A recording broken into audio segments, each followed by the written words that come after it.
Solange Audy a 68 ans. Pour elle, une bataille féroce contre le cancer a débuté il y a déjà trop longtemps.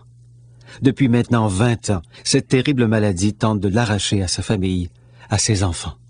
Maudite maladie. Doucement, sournoisement, t'es entré dans ma vie sans me demander mon avis. Je t'en veux pas, mais je t'aime pas. Pendant des années, j'ai appris à te connaître, à t'apprivoiser, à te comprendre, mais pas à t'aimer. Puis, tu t'es endormi pour que je t'oublie. Soudain, sans que je le mérite, tu reviens pour m'accaparer, m'anéantir et me faire mourir. C'était ton but, mais pas le mien. Depuis 20 ans que je fais du cancer, j'ai commencé à en faire en 80 avec le cancer de ganglion. Le 2 novembre 99, on m'apprenait que j'avais un cancer au cerveau. Solange a de violentes convulsions. Elle se rend au CHU Hôtel-Dieu. Cette fois, le diagnostic est annonciateur d'une mort certaine, une maladie sans pitié, tumeur au cerveau. Ça a commencé par des confusions, puis j'étais plus en mesure là, de raisonner puis de réaliser vraiment la tragédie de tout ça. Là. Solange souffre. Elle est victime de terribles convulsions, de perte d'équilibre, de perte de mémoire, difficulté à parler. Sa vision est également affectée. Elle devient complètement dépendante de son entourage. Ses enfants et son conjoint se relaient pour s'occuper d'elle. Je ne pouvais pas rester longtemps debout parce qu'on sentait comme une odeur dans la tête. Disons que c'était plus ma mère. Là. Je la voyais s'en aller tranquillement. Le 4 novembre, une lueur d'espoir surgit. Solange rencontre un jeune neurochirurgien et neuro-oncologue, Dr David Fortin, qui a l'intention de faire la guerre avec elle contre ce fléau. Une seule issue à cet affrontement, la guérison totale. Quand il est venu me voir à l'hôpital pour m'apprendre que j'avais un cancer au cerveau, mais qu'il y avait un nouveau traitement, puis que ça allait bien, qu'il se débrouillait avec ça, j'ai dit, vous savez, vous n'avez pas le droit de marge d'erreur dans tout ça, là. Je ne me voyais pas partir, là, tu sais.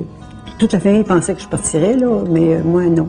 Les vaisseaux sanguins, au niveau du reste du corps, si vous voulez, ils possèdent ce qu'on appelle des fenestrations. Des genres de petits trous par lesquels n'importe quelle molécule peut circuler.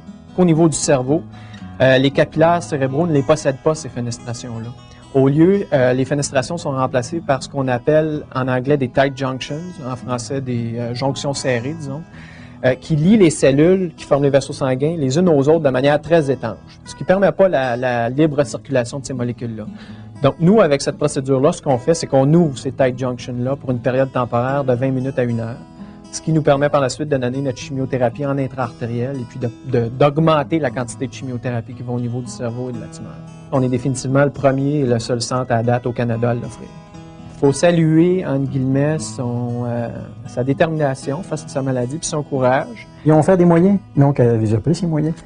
Ils ont fait ce moyen-là, elle dit, m'a foncé dedans. Il a peut-être dit, oh non, moi c'est fini, je me laisse aller. Je suis tanné de me battre, mais elle continue à se battre. Les résultats font naître tous les espoirs. Solange se croit au paradis. Elle ne souffre plus et peut enfin subvenir à ses propres besoins. Mais après avoir eu le deuxième traitement le 14 janvier, là, ça a été... C'était plus pareil. Là, graduellement, là, je reprenais mes forces, puis je pouvais fonctionner par moi-même. Tu sais, après le deuxième traitement, là, ça a été... Ça, j'ai dit au docteur, c'est le paradis dans ma tête, là. Bon, dans le cas, par exemple, du lymphome du système nerveux, le taux de succès est relativement élevé.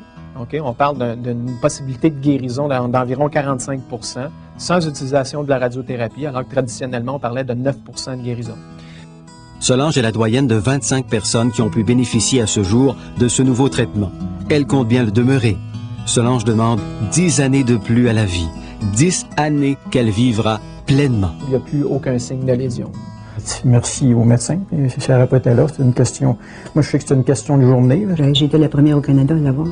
Je suis la vivante qu'on peut guérir de ça. On fait comme une adolescente, on vit ça en double. Dr Fortin n'accepte pas de voir mourir tant de gens à cause de cette maladie. Pour lui, c'en est trop. Sa vie est maintenant dédiée à une seule et noble cause, sauver des vies. Ça me rend furieux de ne pas avoir un contrôle plus adéquat sur cette maladie-là. Puis moi, mon seul but, je vous dirais dans ma carrière professionnelle, le seul but que j'ai, c'est d'essayer de trouver une solution. La rage contre cette maladie-là, puis là j'essaie de rester poli, de cette rage-là découle la passion de vouloir trouver une solution.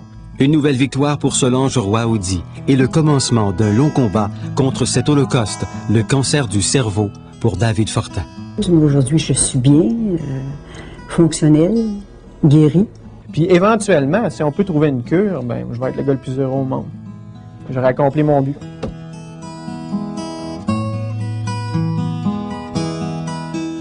Dieu m'a permis de vaincre mon cancer avec un traitement révolutionnaire qui changera mon destin. C'est le miracle qui permettra de sauver plusieurs vies, en commençant par la mienne. Paix et sérénité font face à angoisse et désespoir. Merci, merci, Dr. David Fortin.